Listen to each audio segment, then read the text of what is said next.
All right. Hi and welcome everyone. My name is Helmut Whitaker, and I am here with my wife Kay Cordell Whitaker. Hi Kay. Hi everybody. And our spirit friends who have gathered with us for this ceremony.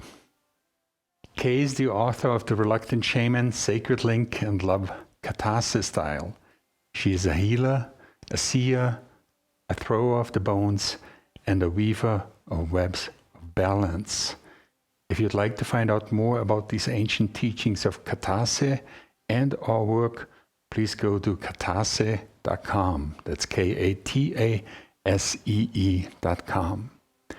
The ceremony we are sharing with you today is called the Throwing of the Bones. The Throwing of the Bones ceremony is among the most ancient forms of healing divination or talking with the spirits known, according to our shaman elder, Whitaker. It is a healing quest with a council of more than 60 spirit beings.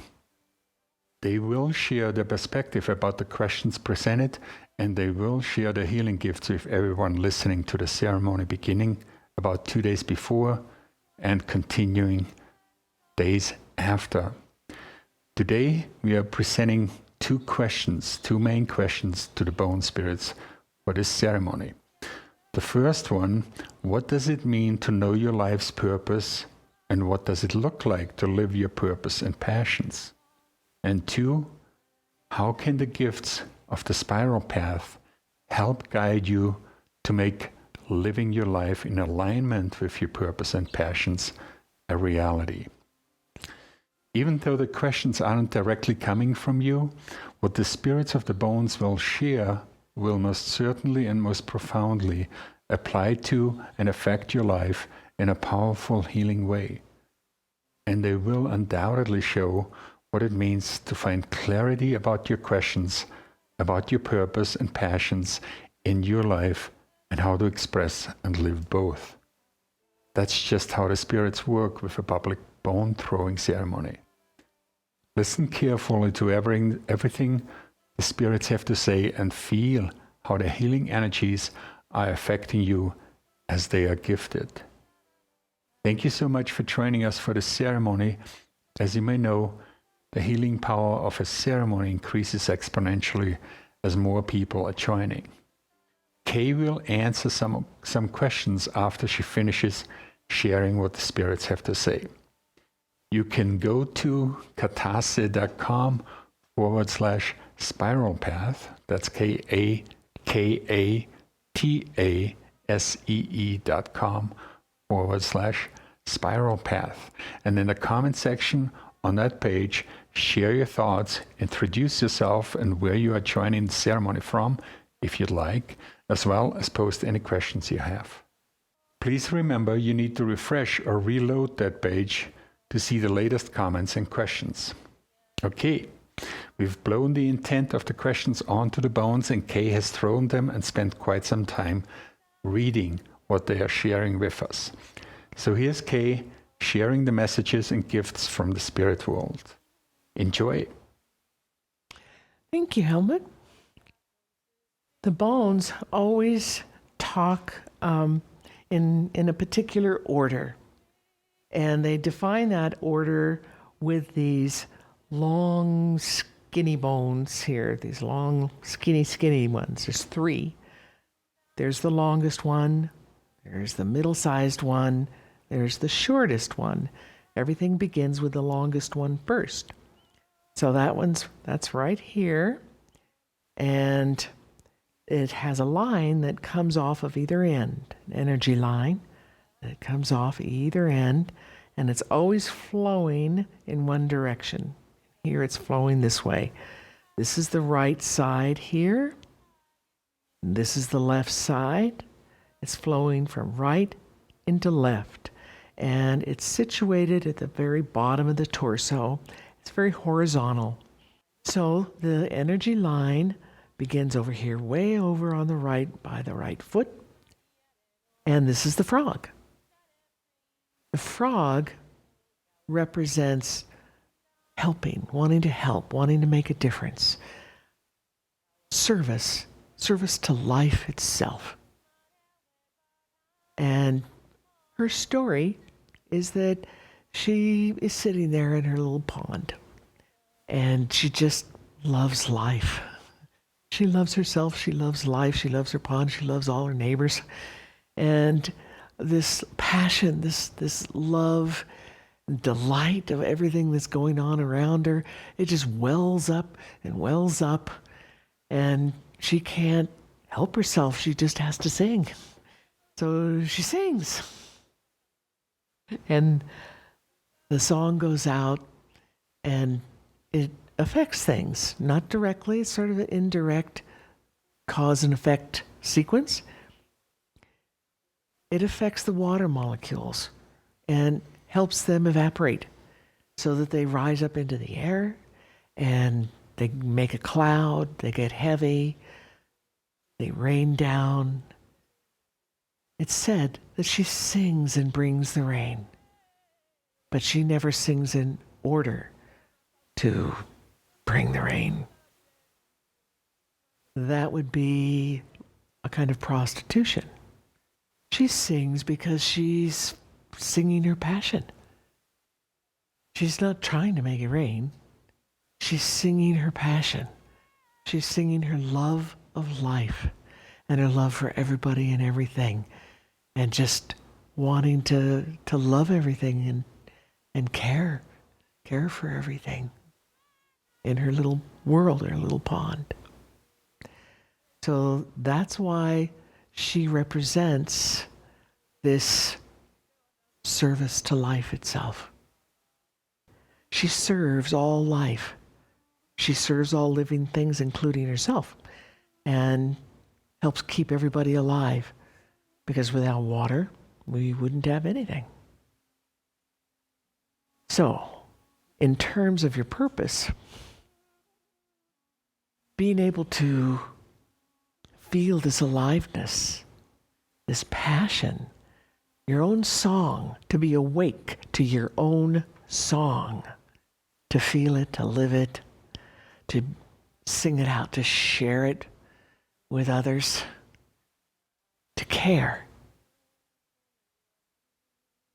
This is a major piece of what it means to be living and fulfilling your purpose.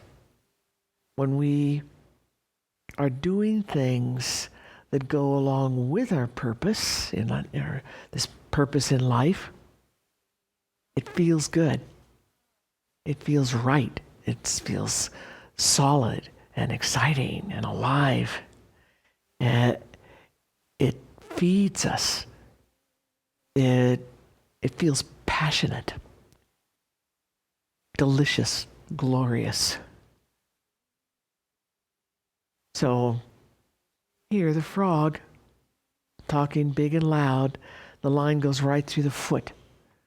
This means to walk with your passion. Something that's on the foot here, that it symbolizes how we walk our life. So if it's on the foot, if it's going through the foot, this is how we need to live. This is how we need to learn to live, to choose to live. Following our passions. We follow the passions of our heart, our song, then that is following our purpose. That leads us straight into our purpose and all the actions that will fulfill our purpose. The desires of our masks have a very different flavor, very different signature to them. And when we follow them, we end up following the blind beliefs, fears, angers, low self-esteem, always trying to live up to somebody else's pictures and somebody else's expectations. And it doesn't feel good. Never feels right. It's having a pair of shoes on that are really very much the wrong size. So, here we are with our line. It's moving this way. It's going through that foot. This is how we would walk.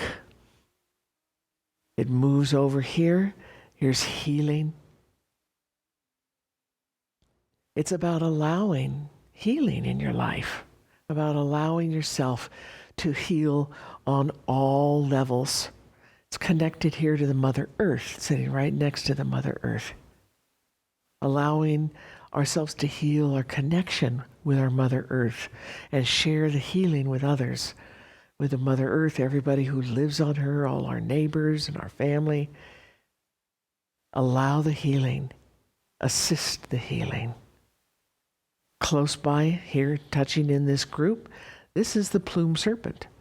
And the plume serpent talks about our purpose in life that's connected to purpose in life that we've had in other lifetimes, and about waking up.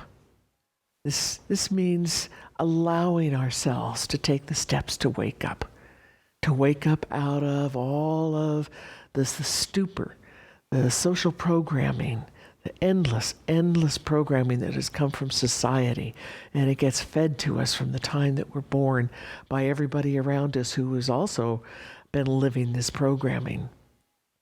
If we're going to really and truly wake up, we hear that a lot. A lot of people, a lot of different traditions are talking about being awake, waking up, and they mean different things by it.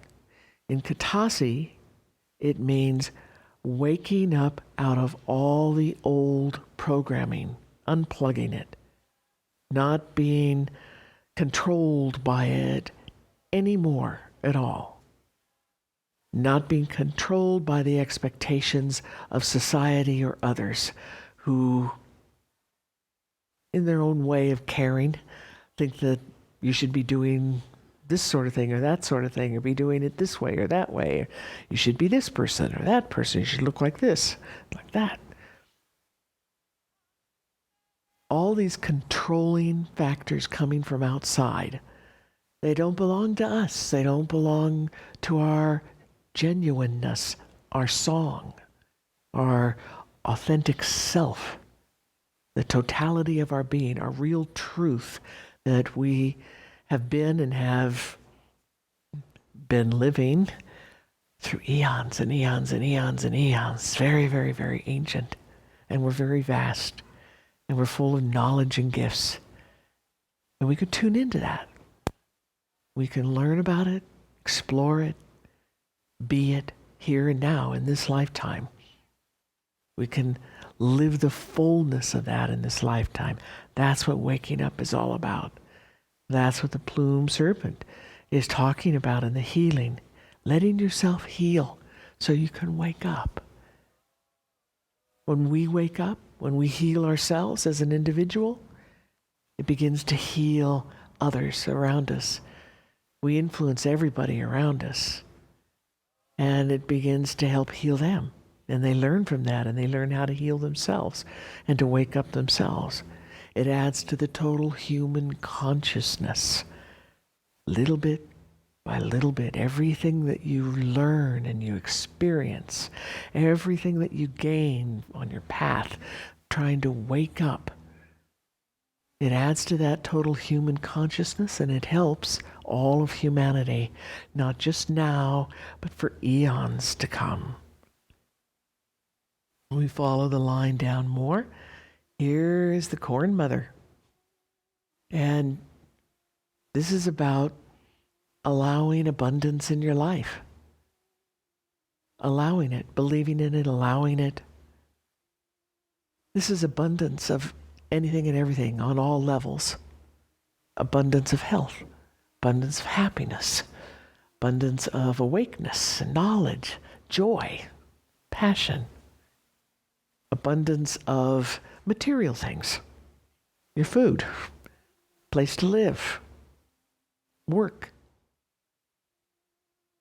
True abundance, not at the expense of others. A true abundance that's shared.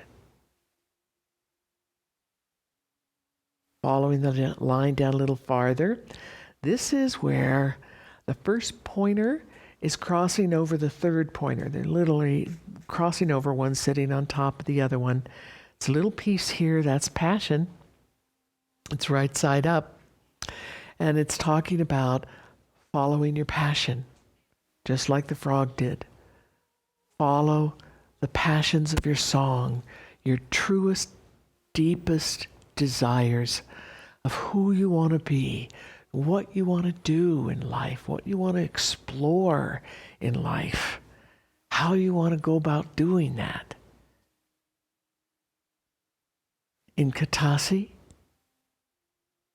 we believe in exploring our own passions, the desires of our song, to take the steps necessary to follow down that path, because that is the path of our purpose in life. Katasi describes our purpose in life as a list. It's not a single thing. It's a list. And we got a bunch of stuff on our list. Some of it is, pretty obvious and the regular mundane more sort of things, like who's your parents and your kids, your mate.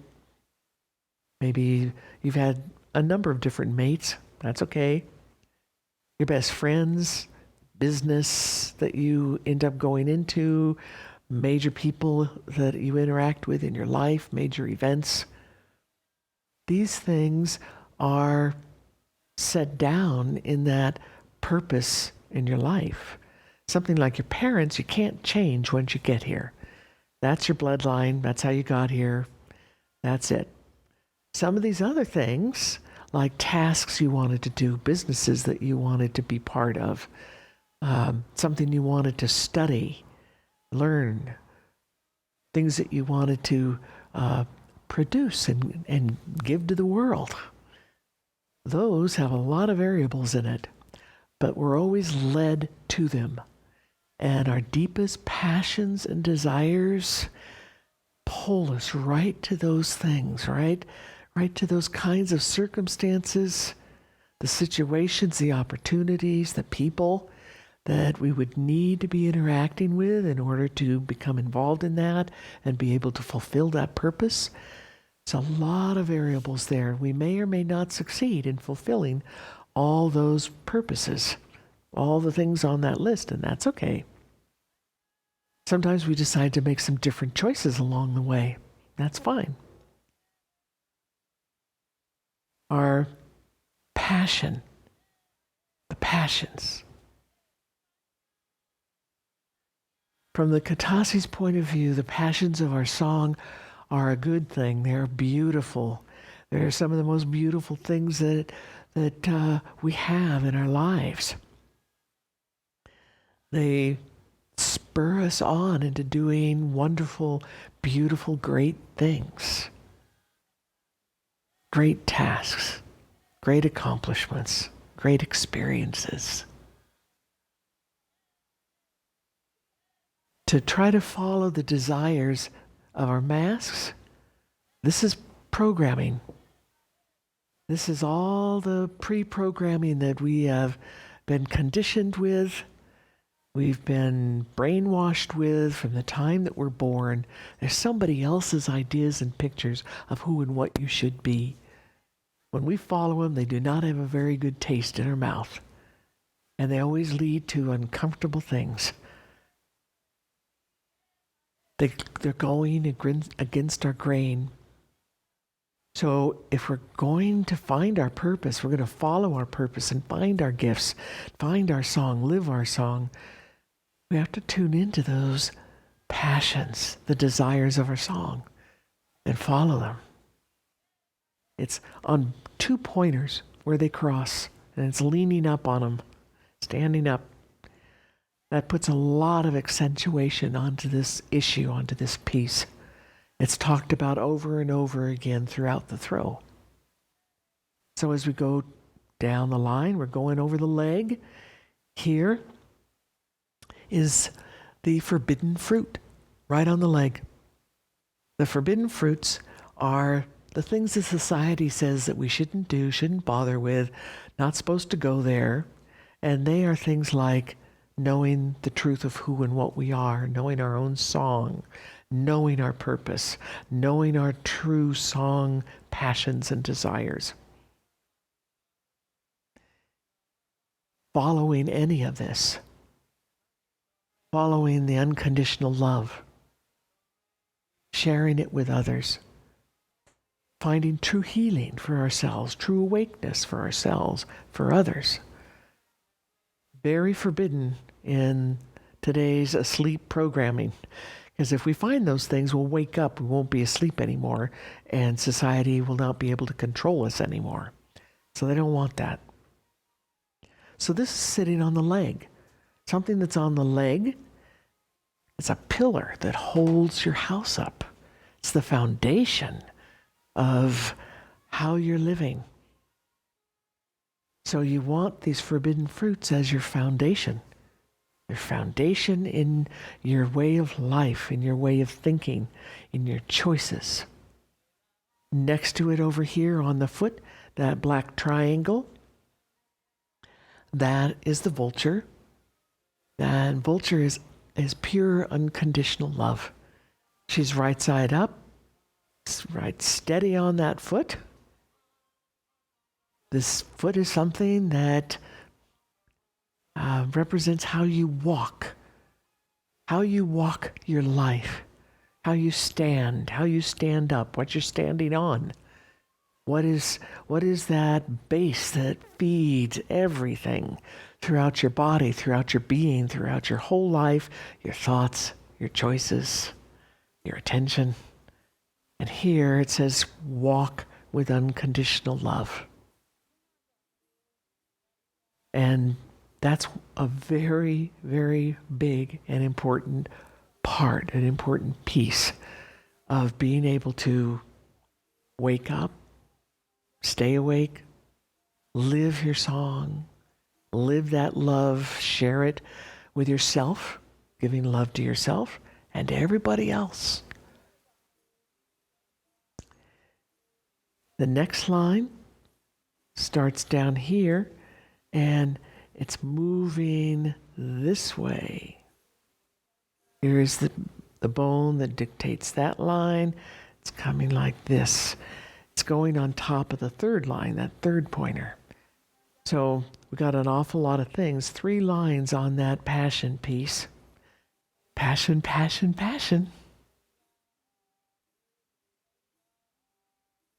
Down here, this is things that are from outside. This is it from your history. This is things that are uncomfortable, things that are full of all those masky ideas and pictures, the demands on you from society and other people that you should be this way and that way and do this and do that because they want it. They want you that way. Doesn't mean that that's what you want, what your song wants, what you came here to do or be. It's not the truth of you. It's somebody else's babble. We've taken on that babble. We've taken on all that junk through our lives. We've believed in it. We've tried to live it out. And we have to give it up. We have to let go of it. Let it go into the past, out of our lives. Cut the cords. Let it drift away. You're done with that. Done with all of that old stuff. So we follow the line up, come to the crisscross here. Passion, passion, passion, passion. We move up to a group here where there's different kinds of representations of masks, and we have to let that go. This piece here at the point, that describes what we are identifying with in our lives. And sitting all around it here, this is very typical of the things that we identify with in our culture. They have nothing to do with the real you. They're just thoughts, ideas, somebody else's insistence on feelings, patterns, ways to live. We need to identify with who and what we really are, not the baggage. All the rest of this is baggage that we have to let go of. We have to let it fall away, shed away. Snakes shedding its skin, trees shedding the leaves. We have to let it go. We need to identify with our own song, our own ancientness, our own vastness, with our passions, our gifts, our purpose. That's what we need to identify with.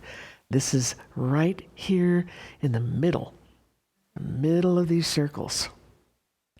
We follow up, and there's a piece that shows about what we're relating to and the context of this relationship.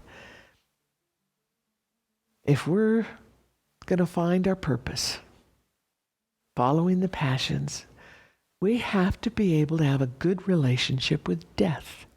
This one is death right there. Death is change, all kinds of changes. The ability to let go, to cut the cords of all the scattered old patterns, the old programming, the old mask stuff from society. That's the old paradigm. It's the old way. And we're moving into a new way. We're moving into the era of awakeness and living your song. Finding your purpose. Your purpose, the clarity, the aliveness that comes with it all. Following the line up, here's purpose. Purpose is your purpose in life. It's right on that spot between the heart chakra area and the third chakra area. It's on the right side. This is being able to carry this purpose into the right side. This energy coming from the left, moving to the right. It starts in the left. That's non-linear. The right side over here, that's linear, 3D time space, everyday life. We have to be able to take what we learn and feel and find out about our purpose from the unconscious, the spiritual, the non-linear side of things, and bring it into being, heart level and action level, into everyday life. Up farther, here are the dog nations up at the mouth. To follow our purpose, to find our purpose, to be able to live it, we have to know who and what we are and what we're not. And the dog represents beliefs, blind devotion, blind faith. And we're drowning in that from our old culture. That's what helps keep us asleep. It's here, it's in the throat chakra, it's up at the mouth. To live our purpose, we have understanding of things. We have knowingness of things because we have experience that teaches us the knowingness. We don't have to rely on somebody else's idea or belief. We don't have to take on any blind beliefs. We don't have to follow anybody or anything with blind faith and blind devotion. Society wants us to have that. Society wants us to stay that way, buried under blind belief and blind devotion, because that keeps us asleep. As long as we're there, we cannot wake up. We can't see anything past our own nose. We're living in a made-up box. It's a pre-made box full of ideas about who we are, who we should be, what the world is, what everybody else is, who everybody else is. And that's all we think we see and perceive. And we get really dogmatic about it. Those ideas have a lot of charge. We get all really excited about all those blind beliefs and the blind faith and the blind devotion. Because we're buried in it. We don't know any different. We can't see anything any different. So finding your purpose, living your purpose, that means living awake. And that means giving up all the blind beliefs, blind faith, blind devotion, and living from your own experience, experiencing your song, experiencing daily life from your song, experiencing the nonlinear from your song. We have true clarity there. We can perceive ourselves for what we really are, who we really are. We perceive others for who they really are, what they really are. We experience things around us and in our daily lives for what they really are. No judgment involved, just clarity. When we have that kind of clarity, we can make good choices. The line curves a little because there's a piece up here at the top of the mouth. That's our ability to be able to feel and perceive and know our song, to live it, to feel it, and share it out. Share it out. Take it in, share it out. Part of the culture, the modern culture, and the programming says we need to be doing things for others all the time. We can't do anything for ourselves because that's selfish, and that kind of selfishness is really, really, really bad. Very naughty. When we live like that, we're doing things for others at our own expense. And that never works because it takes away from you. It eats away at you. You're giving a piece of your own power, your own song, your own aliveness. You're just sending pieces of it away all the time. And you're not following your own truth, your own passions, or your own song, purpose. In Katasi,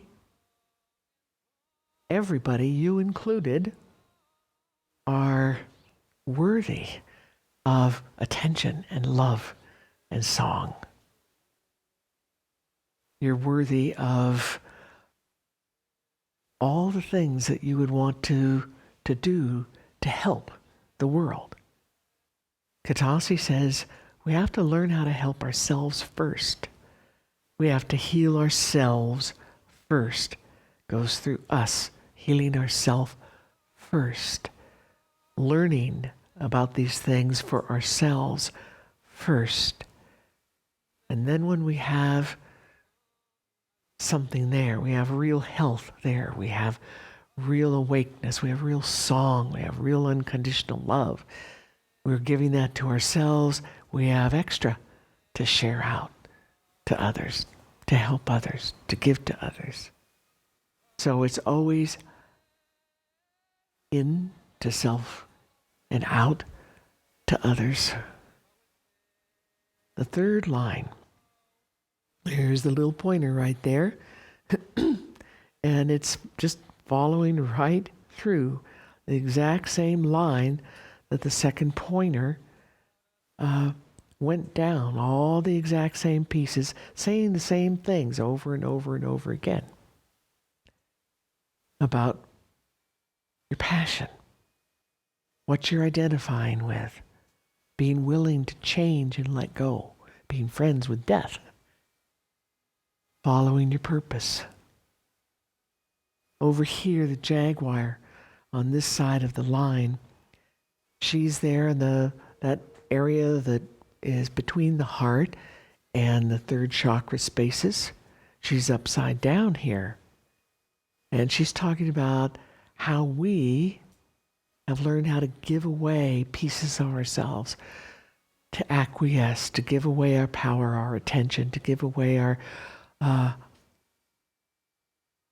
belief in ourselves. Just throw it all away.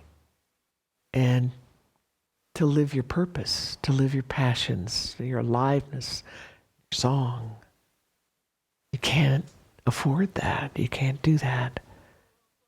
Giving those things away keeps you asleep, keeps you under the control of somebody else and under the control of society. You're in a position when you live like that where you don't have control over your own self, your own thoughts, your own feelings, your own choices. You've given it away.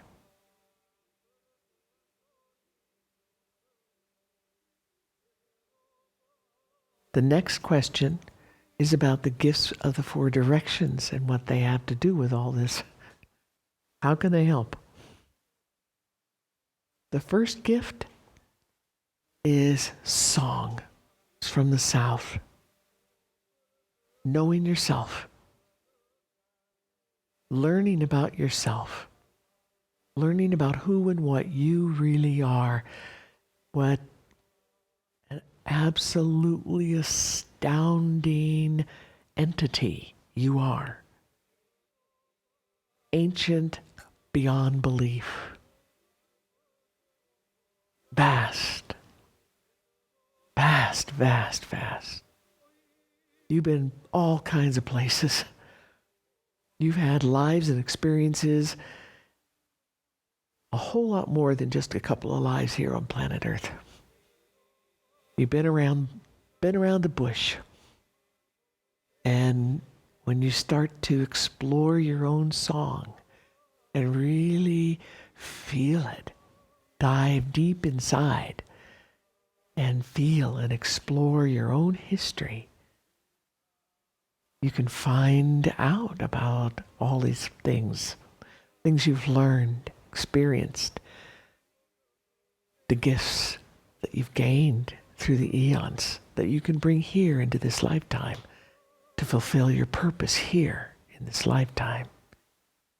That's the first gift. Knowing yourself, knowing who you are, knowing what you are. Gift to the South. The next is the gift of the West. And that's expressed in a few different places here. First one is right here, going from mouth to mouth. This is the lower mouth here. This is the bear. And the bear represents introspection. From the Katasi point of view, this kind of introspection means looking at yourself, your thoughts, your beliefs, your whole life, your desires, your reactions to things, your emotions, and discerning what is song and what is all that old programming, masks, things that are not part of you. Your mask, the programming, all this training to train you to be full of fear and full of anger and full of self-doubt and all that stuff. It's coming from outside. It's a picture that was created outside of you and held up. And somebody said, this is who you are and what you are, and this is how you're supposed to be. This is what you're going to think. This is how you're going to feel. This is how you're going to react. This is what you're going to choose. And we bring that into ourselves. We bring it into our being. And we believe in it. We believe that. So we make a picture for ourselves of who we think we are. We identify with all of that programming, with what we call the masks. They're just false faces. Masks, masks, masks. This introspection is learning by looking honestly into yourself. Really honestly, no judgments. No judgments, no expectations, but really honestly. What's going on with you, inside of you, that is all just that programming stuff?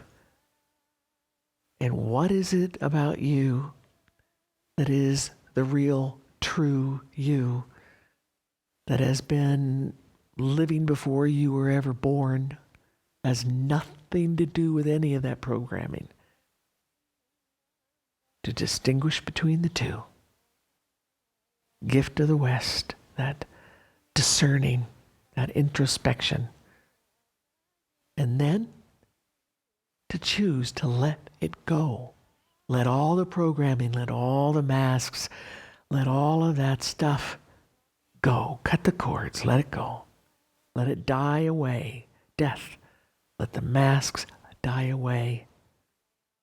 The more they're gone, the more they are out of your lives and cut free, the more it reveals your song, your true being, the truth of who you really are. And you can find that. You can feel it. You can experience it. It's quite different to have that feeling of the masks cut free.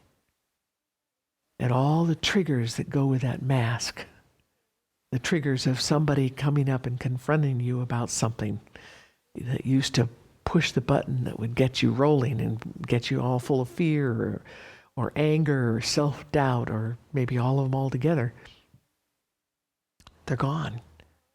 When you cut the masks away and send them away, lovingly say goodbye and choose to feel and be and identify with your own song. Two very different states of being. Very, very, very different. This is where we begin to get the stillness and the quiet. Everybody talks about the mind chatter. We got all this mind chatter going, and it's just, we've learned it. It's a cultural thing. We learned it to just chatter.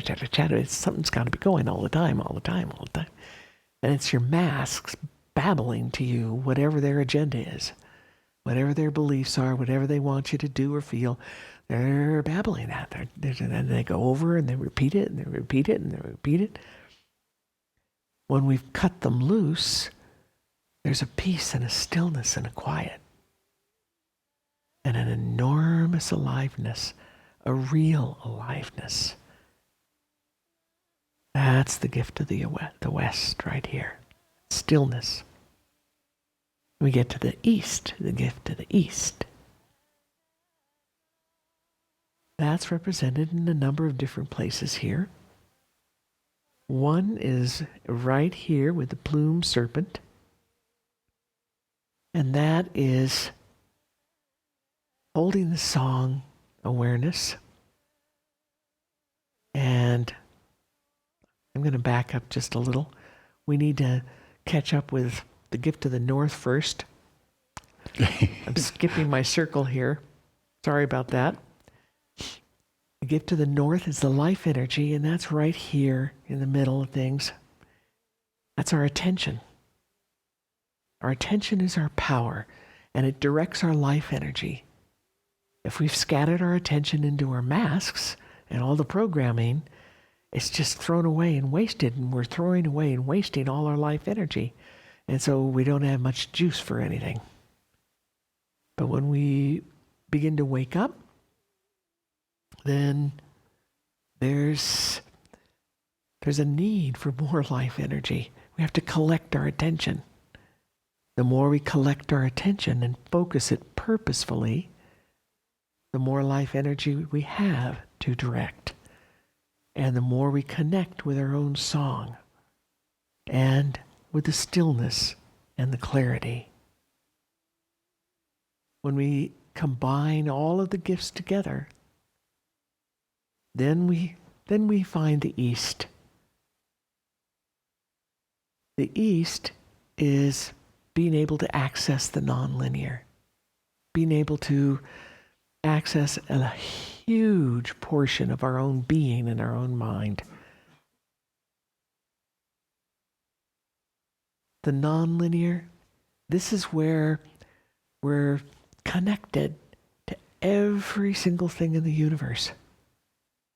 We're connected, and we can explore the connection, and we can learn and experience. When we learn about this non-linear part of ourselves and the universe and are able to access it, it's an endless amount of knowledge interaction, connectedness.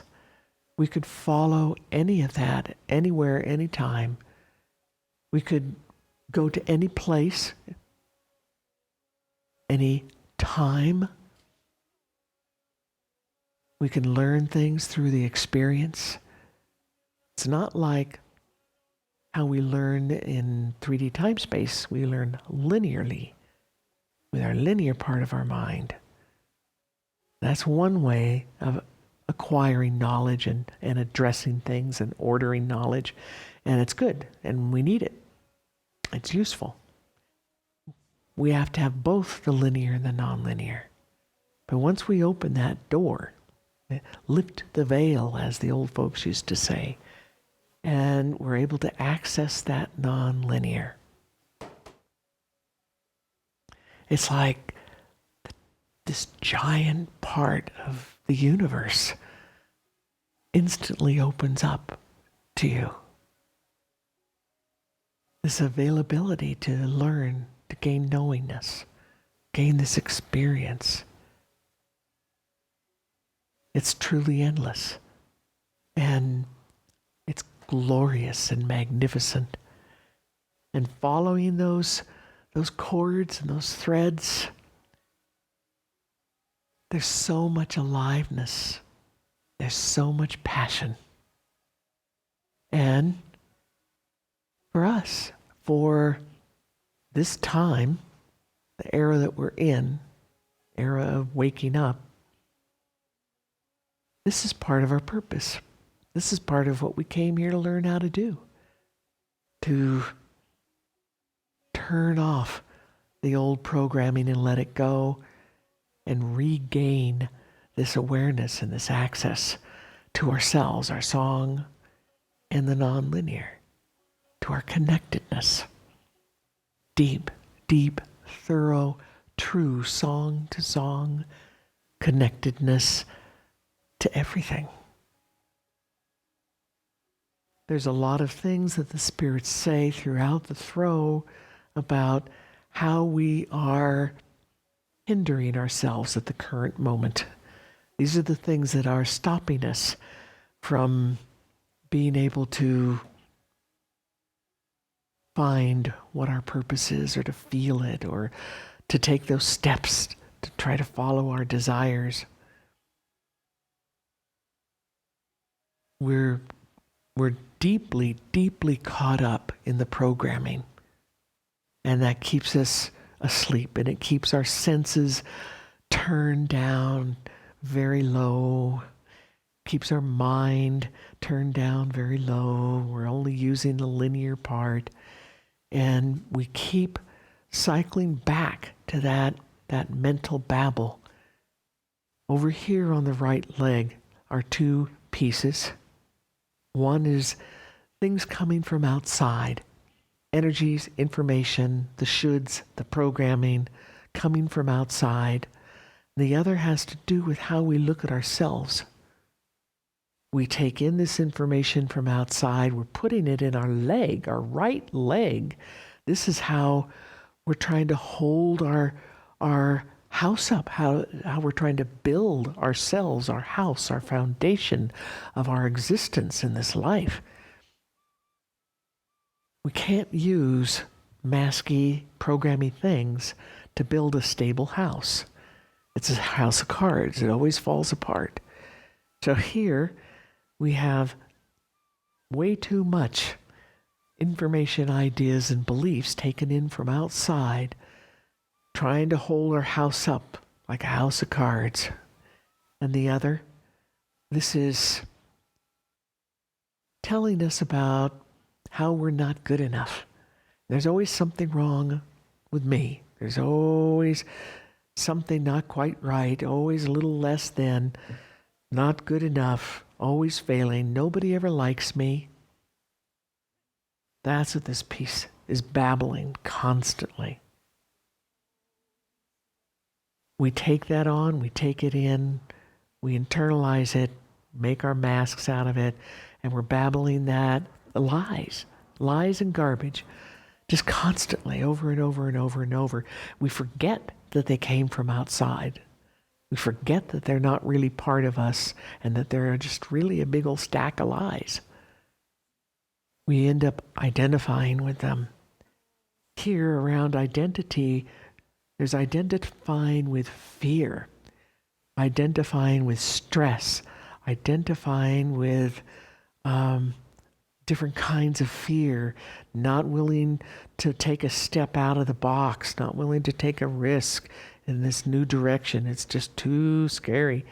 Lots of irritability, irritation, anger. Over here, there's something we've been trying to make a stable thing in our house, our foundation of life for this 3D life that we're living here in this body. It has to do with what we're eating and what we expose ourselves to with our water, our air, chemicals, things we put on our body, chemicals that are everywhere, all around us. We're being poisoned, and we're contributing to that with all the poison that is in our food and our environment, our water, our air, but also the choices of what we choose to eat as a diet. Many of us have taken on the blind beliefs of what those outside of us have been telling us is right and correct for us to be consuming, to create the best health, to be able to create a clearer mind so that you can more easily choose to give up those masks, to be able to see and discern what is mask and what is song, what is true and what is false.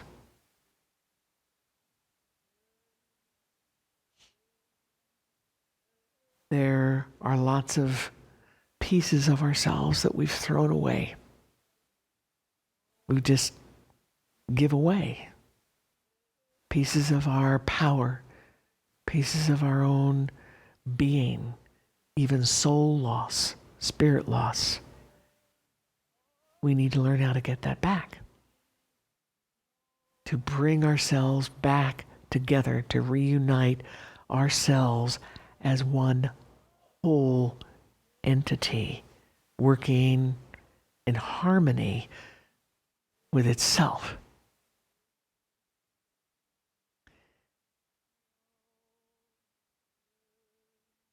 It's like there's a contest. Here's a piece that represents your center, being in your center, and it's cuddled up next to addiction. We're highly addicted in our culture. This is part of the asleepness. We're addicted to the programming, the blind beliefs, all this masky stuff. We're addicted to the different food items, the different substances, the different poisons.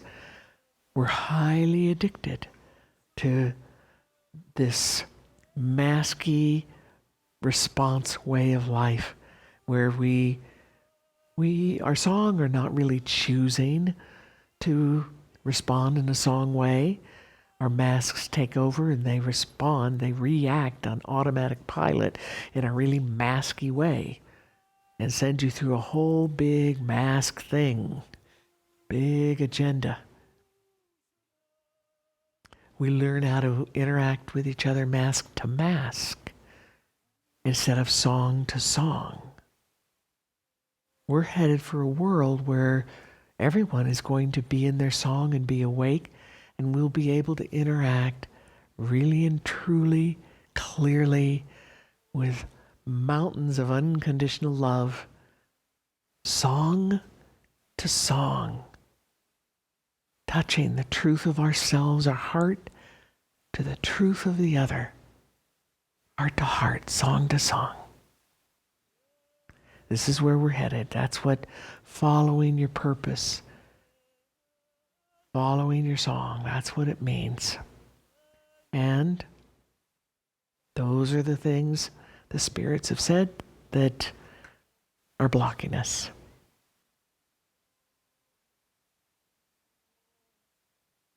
Thank you, Kay. You are very, very, very welcome. Thank you to the spirits. Beautiful. Very beautiful. Always, always an honor. It's a very, very special honor to be able to do this. Okay, we take a few minutes here and then we take some questions.